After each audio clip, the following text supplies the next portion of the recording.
This is the Jabberjaw Podcast Network. Visit jabberjawmedia.com for more shows like this one. Recently, we hosted a panel at Portland State University on the topic of radio. Is college radio still relevant in 2017? What about the rise in community radio stations? And what has consolidation in the commercial radio sector done to the rest of the industry? Welcome to The Future of What? I'm your host, Portia Sabin, president of the independent record label Kill Rock Stars. Support for The Future of What comes from Merch Table. Are you a band who's struggling to run an online store? Let's face it, your bass player is a terrible mail carrier, and you really can't practice when the singer is trying to track down a lost order. Merch Table can help with services ranging from warehousing and shipping to customer service, screen printing, tour logistics, and even marketing. You focus on your art, and Merch Table will handle the rest. Merchtable.com. On today's show, we discuss the current state of radio and what it says about the music industry as a whole. It's all coming up on The Future of What? Can I have a taste of your ice cream? Can I lick the crumbs from your table? Can I interfere in your crisis? No. Mind your own. Support for The Future of What comes from Sound Exchange. You're listening to The Future of What? We're talking to Zelos Marchandt of KBOO, Rebecca Webb of Portland Radio Project, Aaron Hall of XRAY FM, Laura Ragsdale of Distiller Promotions, and Jordan Rasmussen of KPSU. Welcome, you guys, to The Future of What? Thanks for having us. This feels good. Good to be here. So today we're going to do a little panel on the state of the college radio industry and community radio and sort of radio in general, the radio landscape, as it were. And I think this is particularly interesting today because technology has changed so much, so fast, that the way people consume music has really shifted. So, Rebecca, I wanted to ask you, since your background is in commercial radio, if you can sort of give us an overview of just what has happened in the radio landscape in the last few years. I would love to. Thank you for the question, because I'm kind of obsessed by what's happened in radio during the course of my career, which started around 1980. Now, some people here listening were born after that, but I'm sure that they've studied and know that a lot has happened in radio since then. Basically, radio used to be in the public interest model. It meant that people in commercial radio had to go in the community. They were actually required by law to go out in the community and find out what people were concerned about, whether it was local music or a health issue or some industrial challenge or labor situation that was going on, and then come back to the radio station and program to those concerns. Well, as we all know, that doesn't really happen so much anymore. And what happened was two big changes. One was in 1980, during an era of deregulation under President Reagan. He simply appointed a guy, Mark Fowler, to the FCC who declared the change from the public interest model to the market model. And henceforth, it was going to be up to broadcasters as to what was in the public interest. It was no longer up to the public. That was the first big change. Then another huge change happened in 1996 with the Telecommunications Act. And that basically lifted the lid off of ownership concentration so that media companies could own any unlimited number of radio stations across the country. And that's what gave rise to giants like Clear Channel and Entercom and so on. And about half of broadcasting jobs were lost at that time. Much more automation came in, many fewer jobs, as I mentioned, and there was really much less contact with the public. So that's the face of what's happened in radio since 1980. Wow. So consolidation of these radio stations all over the country by being purchased by the large companies. Right. So the owners are no longer in the community, by and large. Right. They're programming from distant headquarters and very little local talent. Right. And it also means that the programming is more national. It's not local. You're hearing the same playlist in every, let's say, Entercom-owned station across the country, rather than having, scenes developing their own music. And other programming is generated largely from elsewhere. That's correct. Right. Now, that's interesting because that has happened, that happened in 96. And then after 96 was this explosion of the internet. So it's like two things happened, and they've both created. I mean, in some ways, you would say that this might be the heyday of college radio, for the simple reason that if you're not having local bands, local music, local programming on the big stations, where do people look for that? Right, music? Absolutely. And certainly that is the upside of what remains, of college stations. And those who know more about college stations, should talk about that. But I think it also has been the rise, was simultaneous with the rise of the internet, but also with the commercial broadcasters moving away from communities. That gave rise to a push for a lot of community stations. And I know KBOO is here, and XRAY is here, and Portland Radio Project is here. And so those are the kinds of stations that get a tremendous amount of energy because they're still very closely connected to the communities. One thing I'm interested in is how many people here at this table have been college radio DJs when they were I have. in school? Or support. I'm currently on staff. Cool. Well, that's almost all of us. I think it's a big deal. I think college radio is a big deal. I think it has a massive impact on people's lives. So, Laura, why don't you talk about that a little bit? Well, college radio was the one thing that I knew I wanted to do when I got to my university. And there's just something about the community of DJs, because it's almost like the outsiders of campus. I mean, talk about the power of the music director at a college station. I mean, what's your life like when you're a music director? What do you do?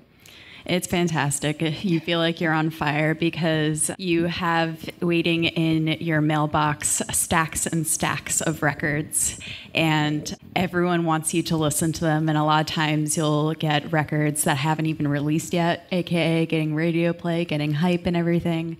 And all the opportunities that open up, and you can really make your campus and your audience involved and excited. It's just, there's something really special about when you're doing your show and then somebody texts you like, I love this song, what is it? Or you get call-ins.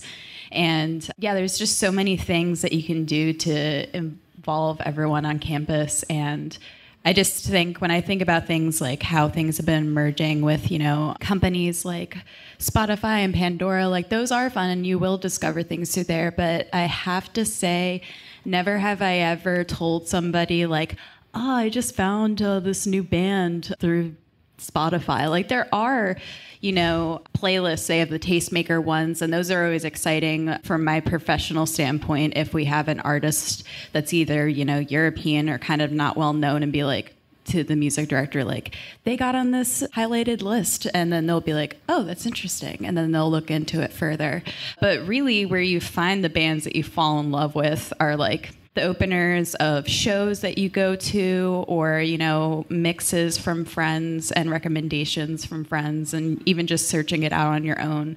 I think like what's most important when you find new music is there's still that human connection there. And it's really fun making mixes. And, weekly, if you have a show, you're making a weekly mix for yourself for the next week that you can keep playing it to yourself. And then the people out there, the people that you know are listening, and then the people you don't know who are listening. So I think it's very exciting. I think it's relevant. That's where I stand. You're here. Can I ask, when were you a music director? Was this like pre-Spotify getting big? Because I'm not a music director, but just like seeing some of what DJs at KPSU play, I feel like a lot of it is still kind of determined by what we see on our Spotify Discover playlist each week. Oh, yeah? Yeah, it's really strange. Our music director isn't here right now, but like the stuff she sends out each week, it's very rare that anyone downloads it anymore. It's kind of all everyone's own stuff now. Mm. Well, I can understand. I mean, I have to say I have like the worst luck with technology by far. Like I've been through 3 iPods. I've had computers crashing. So I wound up going on Pro Spotify because it allows me to pick and choose stuff. And then, of course, if it's smaller bands, I can go on Bandcamp. But when I was a music director, Spotify wasn't really huge yet, and not a lot of people were actual users. So then the issue would be, the reason why our station manager didn't want us to use Spotify is that advertisements would pop up, and that would be abrupt and weird because we never did, advertisements for things. But actually, one of the more bigger problems is we'd urge our DJs, please do not play from YouTube. So actually, YouTube was more of the issue. There have been DJs at KPSU that make playlists on YouTube and then play it off the iMac. Oh, what? That isn't like even their own laptop. Yeah, it's pretty wild. There are some. I don't want to like throw shade at any DJs at the station It's right too late now. now. But, It's too late now. Yeah. So I just want everybody to be clear who's listening. So Jordan, you were saying, so it's a bad thing for your DJs, for some DJs to be playing off of YouTube. Why is that? I mean, just like the quality of playing off of YouTube isn't as nice as playing off of anything you get off Bandcamp, or it's probably on your iTunes. Like, it's going to be a lower bit rate. It's not going to sound as nice. There might be some weird like issues. Internet, if it pops out, and then the internet stranded. pops out. Yeah, exactly. And that stuff kind of happens with Spotify too, but Spotify, as long as you have premium, there's no ads, and you can get like a higher bitrate version. Like, I've used Spotify Premium my entire college radio career because I have a MacBook Air. I don't have space to put like all my tunes on my laptop anymore, so I just use Spotify Premium, and then if there's stuff that's on Spotify, then I just use it as a local file, and Spotify's good about like importing that stuff. It's been really useful for just like finding new music. It's pretty, I don't know. I like it more than Apple Music, at least. So let me get this straight, just so I completely understand, since I'm 150 years old. When I was a DJ at my college radio station, we had vinyl, and we had we have vinyl CDs. too. Yeah. CDs barely, but yeah, we had vinyl and CDs, and so we would play those, and you'd have to do the whole thing where you fade it and like make sure you get the next one just right. So now people don't have to do that; they just make a playlist and they push a button. Spotify crossfades for itself. Like, in the Spotify settings, there's a thing that says like crossfade track, so you can just have your Spotify crossfade for you. Wow! Like Spotify does it all for you. Like, it's so boring. That's really weird. Yeah, It feels like I my wouldn't stomach say hearing that. that's always the case, because a freeform, from my standpoint, when I'm going in and waiting for my show and I hear the show previous, there's a lot of DJs who just do plain old vinyl shows because we have 2 turntables and microphone. Yeah. So Sorry. Oh, sorry. Yeah. I think the music intersection's interesting. At KBOO, we still have vinyl, and many of our DJs are just doing the true turntables and a microphone bit. We have reel-to-reel still. We have the cassettes. Reel-to-reel, or? wow. Yeah, you can use it if you want. It takes a lot of effort, and I'll be frank, I haven't seen a lot of DJs rolling that into the air room. But I find that that's a really interesting intersection. I was never a college DJ, but I came to journalism through music, where I did promotions, I did covering music, and then arts and culture. And at KBOO, that's such a huge core part. Even just through we're about to celebrate our 50th anniversary. Yeah, but like music is huge. And speaking of like how we used to find out where all these new bands were coming from, it's at KBOO, we like to pride ourselves in like, yeah, you can just learn to DJ. We have classes on a myriad of stuff, like how to cover shows, how to board operate, how to do audio editing, and if you want to go like the newser direction, like how real time cover festivals, how to cover hard news, all of that stuff.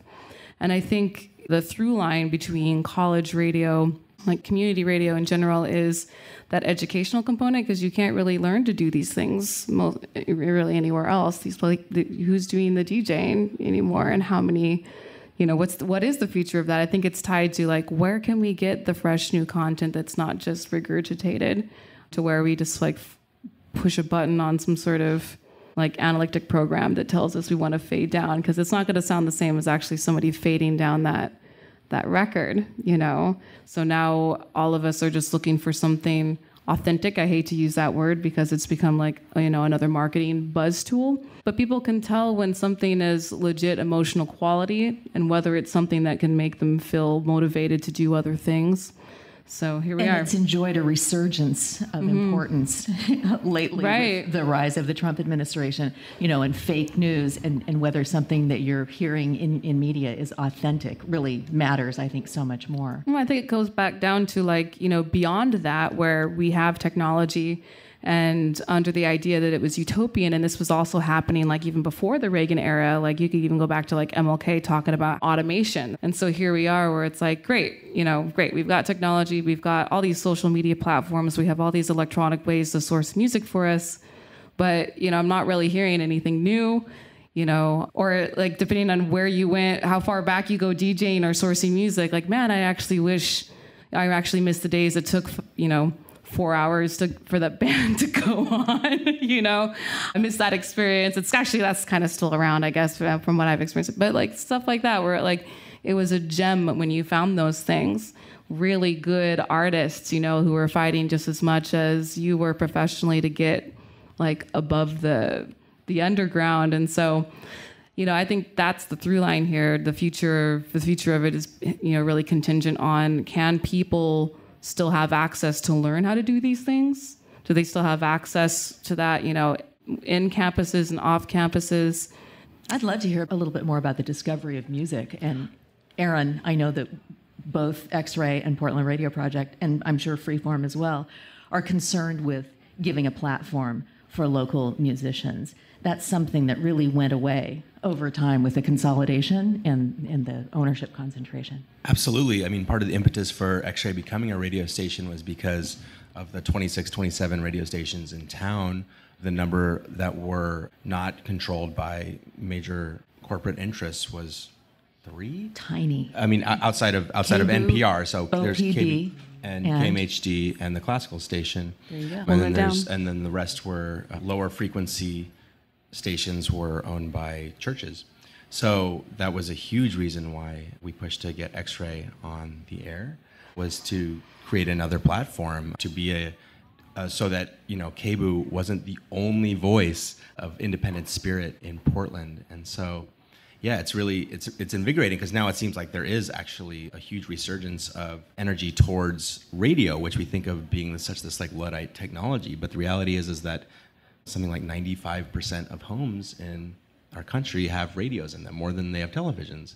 And also, you know, it's still the time in which most people are consuming music and media outside of television is in their car when they're and it's still majority from terrestrial radio. So there still is a lot of room for it. And within that spectrum of radio, the independent radio, and to me, is the space in which there actually is freedom. It's not pre-programmed from somebody living in Minneapolis. It's actually coming from people in Portland who have a sense of what's going on in this community. And that's why all the radio stations represented at this table are so valuable for our community, because it actually is a finger on the pulse of what's actually happening in Portland.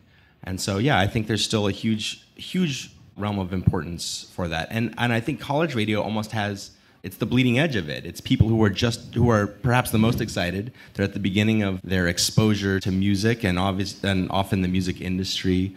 And I'm always really drawn to the sort of amateur enthusiasm of it. It's so exciting to see people just discover music that way. So I think Definitely. there's still so much importance in radio, and especially in independent radio. Not exaggerating, sometimes it's my life I hate. It's nothing new. Many people and places, if I started over, can't start over again. No, I can't start over again. So I call you up, since you left things have never been the same. Reminisce, don't ever change, it feels so good to be your friend.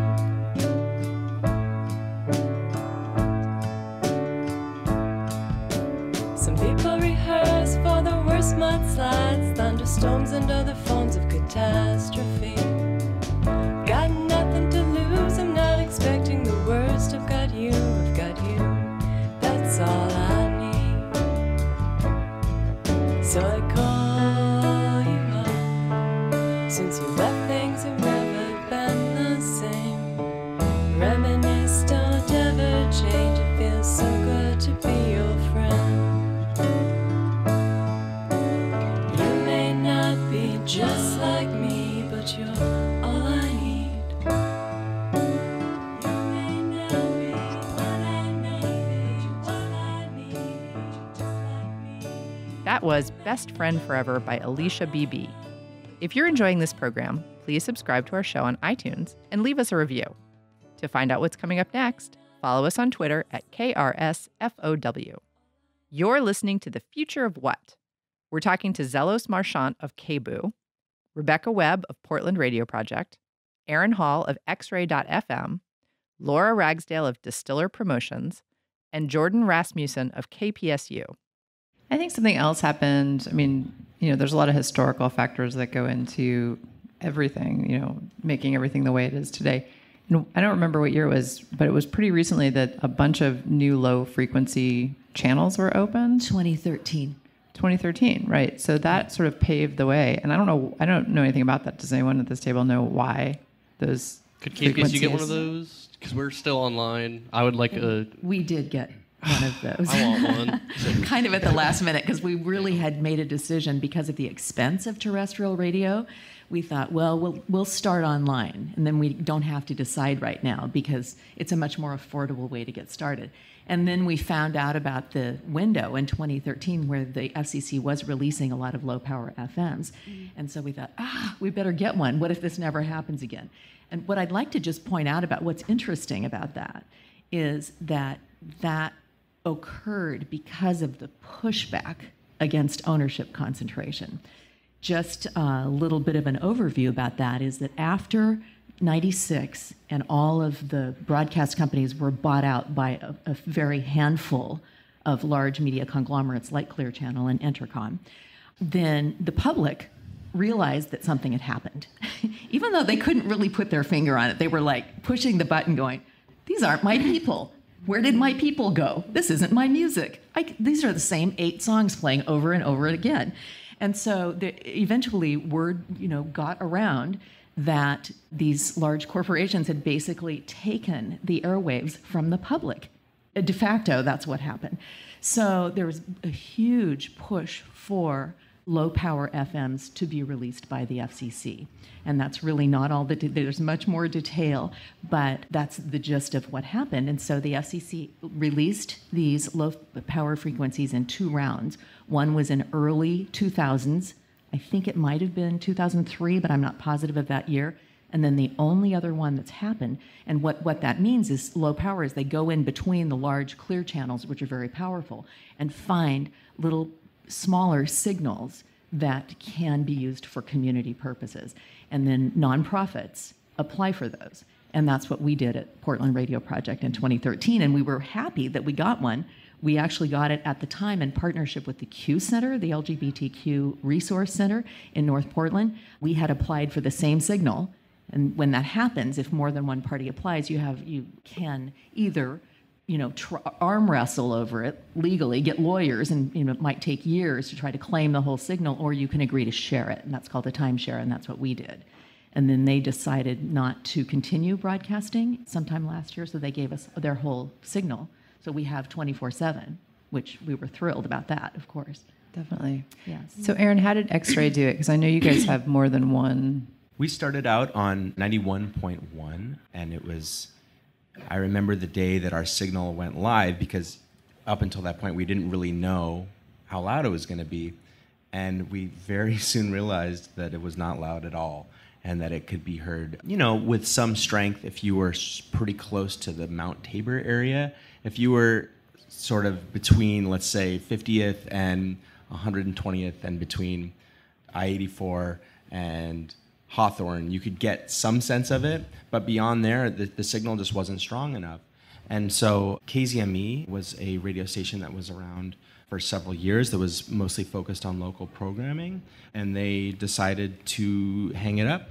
And so we applied for their license, and without knowing the full technological spectrum of how it works, essentially we have our core signal at 91.1, and that sends a signal up into the West Hills on one of those radio towers that you see up there, and then that allowed us to broadcast also at 107.1, and that opened up the floodgates for us, because really, we live in the digital age, but people when they think of radio, they think of being able to hear a terrestrial signal. And so once we were able to merge with KZME's signal at 107.1, we were actually able to be heard by, I think it's like 800,000 people in town, and so it really covers most of the city, or at least what we think of the core of Portland. Right. And then didn't you guys get a Vancouver signal? We did. As well? We actually just got a signal out of Vancouver, which covers most of Vancouver and also covers the area of North Portland that our 107.1 signal wasn't. So we're kind of cobbling it together, but it's working, and now our signal is heard by all of Portland. So let's talk for a second about money, because I'm interested in this. Basically, if you think about corporate radio, if you think about the big commercial stations, even if you never have thought about it, the thing that you should think about is money, because that's what it's all about. That's what commercial radio is there for. That's what they're making. That's what they're doing. And that's why people like me get really annoyed by the thought of commercial radio, because really it's not about the art at all. It's literally about, I had someone explain to me, someone who works in commercial radio. I have never worked in commercial radio, so this is literally secondhand information. So nobody can get mad at me. I swear to God, someone told me that the reason that they play the songs that they play is because they play the most popular songs with the thought that if you hear the popular songs, you'll stay on the radio station for long enough for the advertisements to come on, which is why they play the same 12 songs. I think it's 12. That's the number of playlistable, like hot playlist songs. And I don't know a ton about this either, but I do know that they're tested. Basically, they are scientifically tested, and whatever people react to emotionally for those tests, then they choose a limited number. I'm not sure if it's 12. Well, I think that's kind of flawed. There's the Nielsen system that they use, but that doesn't really and a whole bunch of analytics that are in my mind nefarious. But the Nielsen system numbers. I think this ties back into why it is so important that we do what we do, and I'm so excited to hear X-Ray reaching out more, and that there's more community stations and low wave, because the Nielsen system that they're using does not count African American audience, and it doesn't count Hispanic audience. It counts Hispanic radio, Spanish speaking radio, but it doesn't include any of those demographics or the host of other POC demographics at all. I would push back a little bit about that. I certainly wouldn't. A fair amount of the Nielsen ratings, and they do have categories. I don't know how accurate they are. Well, they're not, but that's something that KBOO just acquired, and that was something I just encountered as I went more in towards broadcast. So I think tying back into authenticity, people can tell when those 12 songs are really washed down, that doesn't, who wants to hear 12 songs? Where are my people? Where are the actual human beings that I can tell are going into the nitty gritty and actually down into the culture and doing the work of choosing music, art, programming, all of that resonates with the lives that we're living every day. Definitely. And tying back into money, right now, KBOO is working really hard to create new standards to measure the engagement of our audience, because we can't rely on things like the Nielsen system, which was a really racist system to begin with, and founded in 1920 something, where it didn't want to and still doesn't recognize thousands of ethnic demographics, not to mention racial. And when it does, it's really arbitrary. You can literally look down where it says African American and it says NA, not applicable, but it will list maybe African American programming. Now, who's listening to that is anybody's guess at that point. And, for money, we have to, these are the structures that we live in. Tying back into money, we don't do corporate sponsorship where we are at KBOO. But when we are going for grants, we need to prove that we have a certain amount of listenership, and a certain amount of engagement. And this year has just been really, really difficult to look at that and go, yeah, that sucks that we're having to use these really capitalistic systems for acquiring and engaging money and reading our audience, that in each department we're at a point where we're okay, as we're growing as community stations and as low frequencies growing, what is community? Is there a community at all? And how can we say that we are talking with it, speaking with them, and serving the needs of those of our public? And so one of those ways has been okay, how much are drives successful? To expound on that, another way we look at that in terms of evergreen monies and evergreen audiences, as we do what we do, are people coming to the station and actually wanting to be a DJ? Are they wanting to know where we're getting our music from? Are they calling? Are they becoming a part of our programs? Are they wanting to know where we table? Is there an extended conversation happening, or is this just random people calling into the air room upset about something that and if they are, how often are they? Are they the kind of people that are calling? Some there that call right, every week. Some are actually repetitively calling, and are those numbers growing around that programming? What kind of response are we getting? And so when we have meetings, we sit down and go, okay, here's all the boring financial stuff that is necessary. We hate it, but it's true. We need to be engaging in such a way that, because we're not corporately beholden, but we're still financially beholden, and have to be beholden to a corporate system of rating. We sit that down, and then we sit down, those numbers, and then talk about programming. And then we kind of have just begun to create a very sparse, like intersecting spread of what that engagement is looking like. That's like one thing that we're doing right now in terms to answer your question about money. How do you handle it? How do you grow it? How do you like make peace and sleep at night about it? So that's where we're at right now. Well, our burden along those lines is growing, and it's going to get ever bigger with the trend, toward pulling back on government funding, which we're seeing with the Corporation for Public Broadcasting, defunding, our public stations. So yeah, that's been a scare. It's going to be more and more on us to figure out, how do we stay afloat? But bringing the community more involved is, the fuzzy way of doing it and actually like making a difference. I would say too, from like a more classic college radio relationship with like finances and doing funds and everything is, I feel like notoriously across the board, schools do not want to give you that much money for your radio stations. I know personally they tried to cut it down as much as they could while I was there. And for that, stations really have to prove themselves that they have a voice and that they have an audience. And one thing I will say that's kind of to do more with like the current climate of radio is obviously, there's these stations that are spinning these tracks, and then they also do, charts. And that's something that I look at, and they do their top 30 albums played of the week. And CMJ was an organization that compiled all that information, and it gave a really good scope of what's happening across the country, like what stations are playing what. And recently, in case you're not in the know, CMJ is just flat out our RIP.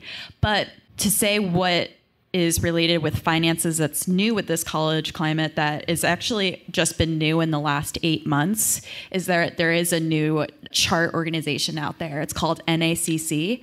But what's cool about it is that it's free for all stations forever.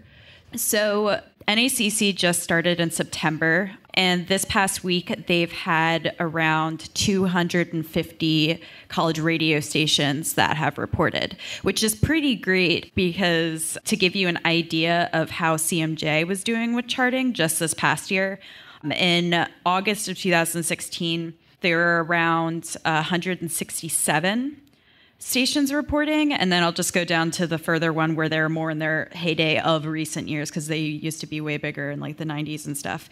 But in 2013, CMJ only had 223 stations reporting. So that means from now till more of like the heyday of CMJ, they have about 30 more stations reporting than they had in the past. And the reason why it's good that, it's a free for all stations is it's bringing a ton of stations out of the woodwork because now they can have their voice heard because they can contribute to something. So that's what I think is interesting. So CMJ, you used to have to pay, a radio station had to pay? Yeah, there was a subscription. CMJ. It was like in the 3-digit zone. I mean, like the promoters have to pay to get that information. But with NAC, it's free for stations, but not free for promoters or labels. So that's how they're getting the thing. I see. Yeah. So just explain to us, since you do radio promotion now, why are radio charts important? I mean, how are they used? Well, my clients are the bands themselves or labels, and they want to see the new releases that they have, sparking up interests in places beyond where the artist is from to grow them from their home city support. And these charts are important, which is actually, I'm going to like quote myself back when I was a music director, when I was really pushing people to like listen to new music. I'd be like, please check out what's in here, because when we send these top 30 charts and they're actually representative of what you're playing and you're playing releases that are new, guess what? The labels and the bands will look at what cities these radio stations are in that are really loving you, and then they'll go on tour, and then you can go see them. And maybe I can even hook you up with a free ticket because promoters want to give you as much as they can so you can get the perks. But it has a lot to do with touring, and I know some of my friends' bands too, who actually they've done like bigger tours, like U.S. tours in Australia too. But the way they, at least how they interpret it, how they make their the most money personally is through tours, selling merch, actually, doing these performances, and yeah. I was always curious whether charting and whether being beholden to those charts was actually a further homogenization of music. I feel like It can be, yeah. now we're in this era where you can discover music in a million different ways from your pocket. Whereas when I was in college a long time ago now, when we were still using CDs and records that were sent to us by promoters, you would get a call, every week from 20 promoters, college radio promoters, asking if you're playing their record, and then you're submitting to CMJ, and you're looking at what is getting charted everywhere else, and it was a further popularity contest. Now when people are able to discover music that is being made in a bedroom by a 17-year-old in Duluth that might be the next amazing thing, you're able to cut out all of that middleman. You don't have to. I remember when I was a music director at the radio station I was at, we would get an annual budget of a few $100 to go out and buy CDs of stuff that we were into. Otherwise, it was 100% stuff that was sent to us by promoters or by individual artists. So I sort of feel like, to some extent now, that middleman has been cut out, and perhaps that's why CMJ gained less relevancy, because that music can be put out on the airwaves without that avenue. Well, CMJ, just as a heads up, went super bankrupt, so that was the main reason. There's lots of articles out there about it. But I understand, I would be kind of that middleman there. But, just as a side note, too, that's interesting, I feel like the only users of CDs now are college radio stations. Some have been switching over to digital submissions, and that's good. But for honestly across the board, most stations prefer CDs. So we send out stacks of CDs. Often we'll do them in-house. So that means Friday we'll stay after for work and just keep packaging all this stuff. But yeah, we mainly send out CDs. And I mean, yeah, you can sift through that pile and, do as much as you can to find the music that you want based on the one sheet information and stuff. But if you have a relationship with somebody that you speak with every week and they have a gist of the sound of your radio, because every radio station has a different particular sound, and if they're honest and not bullies or anything, I'm not gonna keep pushing you to add this folk record when basically all you're playing is electronica at the station. So I don't know, what I like to do with my role is that I try really hard to piece together how I interpret the music and make sure all the facts are straight, and give it to the people who want to hear the music. So, and I mean, I know also from a music director standpoint, I went with a buffet mentality. So it was kind of I'll pick what I like, but then I'll also put these type of artists in just because I know other people are going to play it. And then the next week when I'm compiling charts, I see them go in the top 5 or the top 2, and I'm like, wow, I think this sucks, but other people do not. So I'm glad that they found it and they like it. But yeah, I think it's more about, the music director role is to help bridge the gap. And then from there, the promoters are helping bridge the gap, especially since there's a bunch of independent labels that we work with. So it's not like we're sending over Big Boy from Sony. So...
That was Lazy Little Ada by Colin Malloy. You're listening to The Future of What? If you're enjoying this program, like us on Facebook and become a subscriber on iTunes. Support for The Future of What comes from Merch Table. Kill Rock Stars has partnered with Merch Table for almost 6 years now, And they've come through for us in a lot of ways. Like when the comedian Kurt Braunohler wanted a face towel with his face on it, Merch Table found a way to make this, and it's been one of our most popular items in our mail order store. KRS loves Merch Table. You're listening to The Future of What? We're talking to Zelos Marchandt of KBOO, Rebecca Webb of Portland Radio Project, Aaron Hall of XRAY.FM, Laura Ragsdale of Distiller Promotions, and Jordan Rasmussen of KPSU. Well, and I think what's interesting about what you said is that most radio stations have a sound, like they have a genre that they do. A voice, yeah, identity. Right. But Aaron, I mean, like X-Ray is an interesting example because, I mean, would you guys say that there's a specific genre that you guys do, or how do you define yourselves? Because I feel like X-Ray is a different kind of an animal because you have DJs at night who are playing their own music, like the stuff that they're interested in. But then you have talk and you have community stuff. Sure. The way that we tried to structure it was to, I guess, manage expectations when people were tuning in to have a sense of what they were walking into. So we looked at it and we put talk from 6 a.m. till 2 p.m., Monday through Friday, and at 2 p.m. till 6 a.m. the next day, it's all music, and then it's all music all the time on the weekends. And then beyond that, we tried to do vertical programming in that like one genre would lead into the next. Whereas most college radio stations, because of the amount of turnover, are pretty much open format, and Freeform is obviously an open format station, which is rad because it's kind of a grab bag. You never know what you're going to walk into. You know, you might be hearing metal at 2 p.m. in the afternoon. You might hear classical at 2 a.m. and you never know.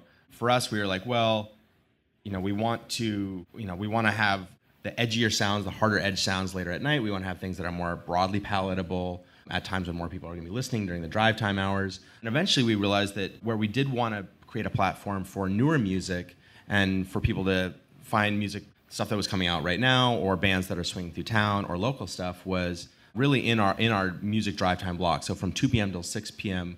Monday through Friday, the music that you're going to be hearing is all of those type of programming. And then outside of those blocks, you're hearing vertical programming. So rather than going straight from, you know, garage rock to modern hip hop, you're going to go from garage rock to soul to funk to boogie to early hip hop to modern hip hop. So there's an arc that's ease you created. into it. Right, exactly. So it's not these stark sort of hard right turns in the programming. But it took us a long time to get there, just because, you know, we wanted people to not change the channel when it went from one show to the next, because it was something that was so out. You know, basically, if we have a captive audience, to try to keep them for as long as possible.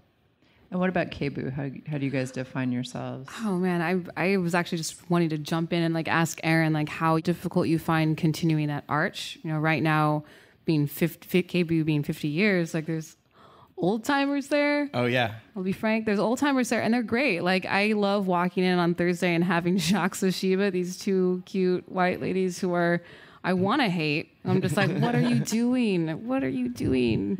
And then doing the Rasta, but they have so much love for the Rasta that it makes my Thursday feel like I can pull through, you know? That saying, it's frustrating as a director, and I'm just like, okay, this is a rough transition. We just went from hillbilly to this in like 3 seconds. But they've had these blocks for a long time. And there's lots of discussion too about as we like serve each other and serve our audiences and try to streamline things. How do we do that without alienating? I feel like that has been the name of the game lately as we're all looking at each other like, okay, now what do we do going forward? Like, how do we make it sound streamlined and not contribute to this like controller system? And yet like, it's, you know, when there's a nice transition, that's been the name of the game. And at KBOO lately is like, let's talk about transitions. Well, we had the advantage of starting from scratch and being able to sort of look at it with fresh eyes. And I totally understand when there's shows that have been on the air for 20 years, you don't want to kick somebody off their spot for the sake of programming cohesion. Right. So, but we tried to get way ahead of that. We also tried to manage the expectations of our DJs that this is not your spot. This is where you are right now. This is where it makes sense in the programming schedule. And that, you know, we want to keep the conversation open so that if this doesn't make sense down the road, that we'll move you somewhere else where it does make sense.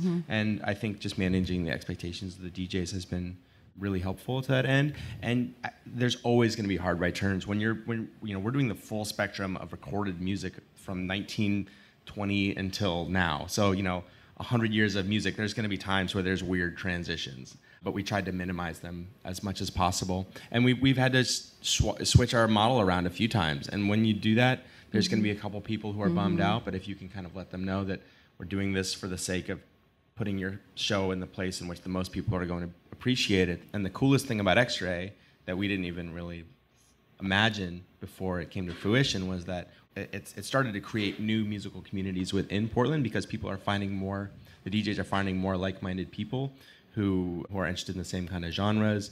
New bands have popped up, new record labels have popped up just by unintentionally creating these new sort of microcosms of Portland's music community. None of us could be in a better city for what we're trying to do right now than Portland. I love there's it. plenty of, it's so much proliferation of music that we're all really fortunate that way. And I just want to say, Z, that even though I hear what Aaron is saying about the benefits, and certainly at Portland Radio Project, we also try to, sort of smooth out the transition. So when people tune in to 99.1, they know what they're listening to. But I hope you never do that at KBOO. The element of surprise at KBOO, I think, is very totally important. agree with that. we don't. I just want to be really clear. We don't plan on ever taking the element of surprise away. Like, that's what we do. But we're not necessarily talking about like taking away the beautiful surprise of you just had Yiddish and now you're having some rap right now. Sometimes that's refreshing, but I think like just the transitional aspect is a real thing. Meeting your audience is a real thing. And so like there is this, I agree. We couldn't be in a better place right now for Portland. Like, we love music. We love each other's music and love art. And so the challenge has been, okay, as we are reaching out to audiences that have been thirsty for their people, we're like, how do we make sure they know that we're listening to them? We want your stuff, while not, and making time for that. Could I just say one thing about the intergenerational aspect? Because this is something that we're facing too. Our founders are all, probably more or less in the baby boomer era. And I count myself in that number.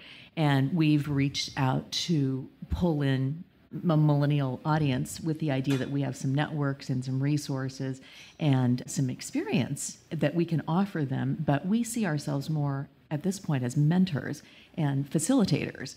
So I don't know if that's something that you guys are doing. I mean, we never want people in any generation to feel like their voices aren't being heard. But I think also that, as with all of life, time is marching on. And I think that it's important for those of us who've been around for a while to feel that we have something to offer younger people. And that's how we've sort of structured ours, is that we're more mentors. That's interesting you put that. Like, I would say that a large percent of my job at KBOO is mentorship, and that goes for the volunteers too, that I find is really unique, that I think is unique to KBOO, in that I hear what you're saying about feeling like you need to pass something on. I frankly feel like this causes sometimes a cognitive dissonance, because, there are those of us who are younger that are like, well, we've been trying to find this authenticity. I'm a Gen Xer, so it's like, I feel like we were born depressed in some ways, because it was like, no, we don't need to stand for anything because there's nothing really going on. Did I become miserable? Nothing going on. I listen to pop yeah, music? I'm often just like, millennials, you don't know how to be depressed. Like, we made that, but I've been depressed my whole life. you know what? We watch can take out. this outside later. It's okay. We'll buy each other Starbucks and cry. It's fine.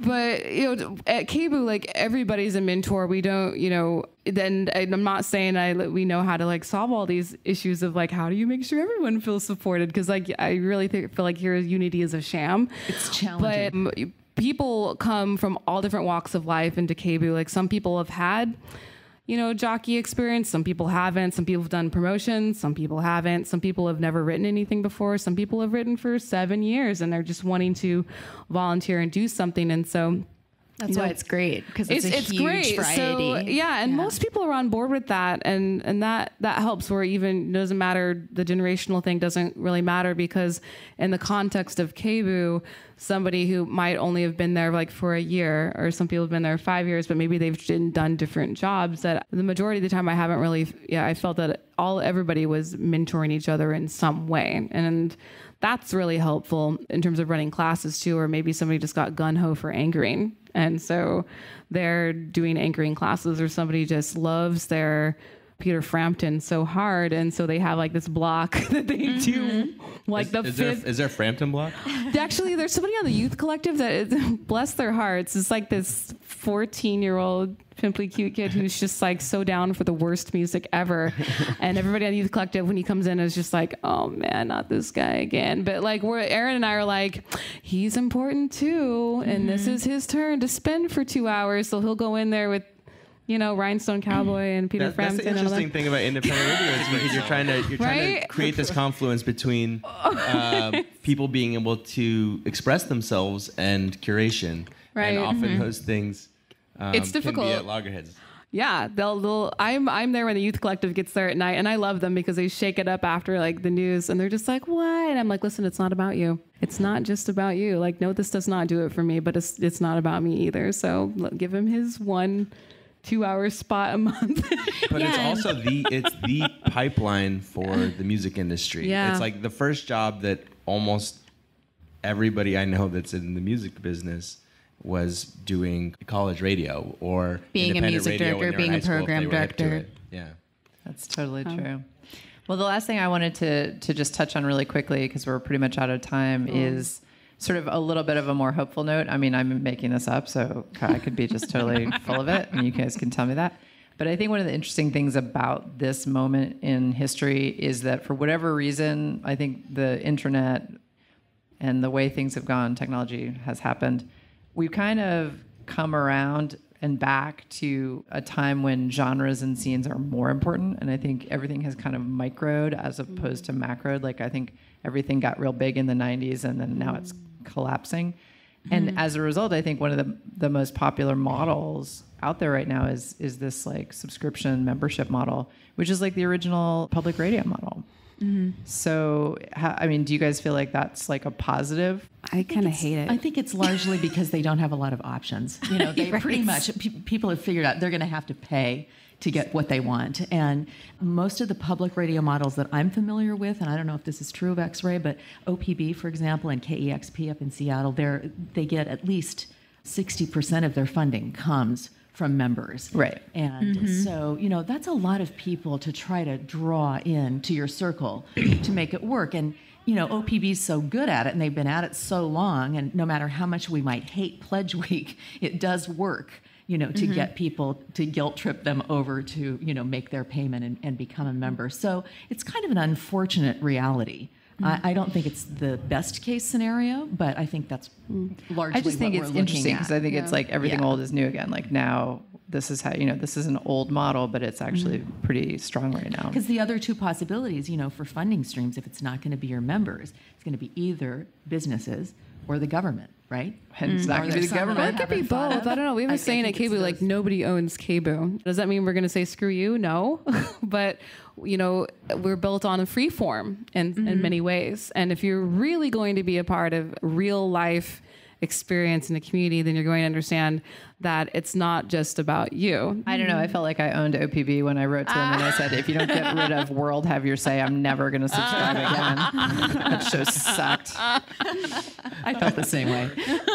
They're still playing. I mean, I listen to OPB constantly, but they're still playing Car Talk reruns, and they haven't put on a new show in I think 3 or 4 years now. And one of the hosts is dead. So again, that's not a knock on OPB because it's very, very popular. But I think that smaller independent radio stations have an opportunity. There's a huge, huge lane that we've seen by these new radio stations popping up and by what KBOO's been doing for a long time. This is what people in Portland want. I think this is a community and a market that's just aching for different voices. People have been claiming that radio is on its last legs since the advent of television, and it's still going strong. There's more radios than there is TVs in this country, and I think that it's a great time for radio, and it's a great time for college radio. It's such a great resource for young people to be able to express themselves. People have been sharing music since the beginning of time, and college radio is a fun, amateur, kind of just free market of cultural ideas, and it's beautiful. And on that note, thank you guys so much for being with me today on The Future of What? Welcome. Yeah, thank you. Thanks. Woo, we did it. Yay. Well, you don't fit in. Thank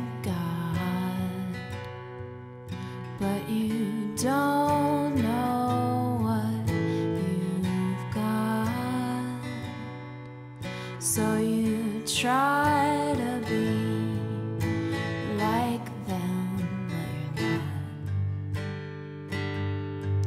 And you're almost dead. You're almost dead. You're almost dead.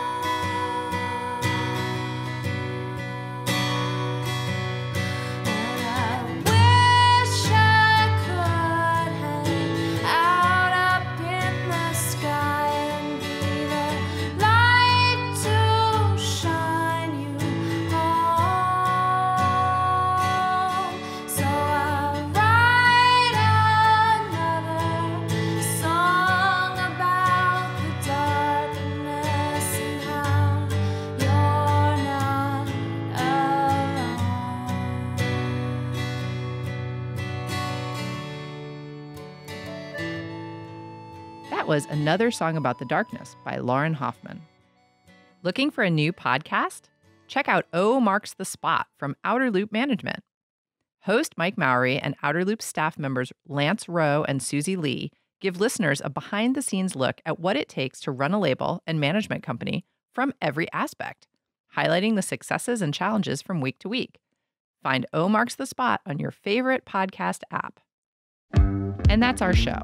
The music we played today was used by permission.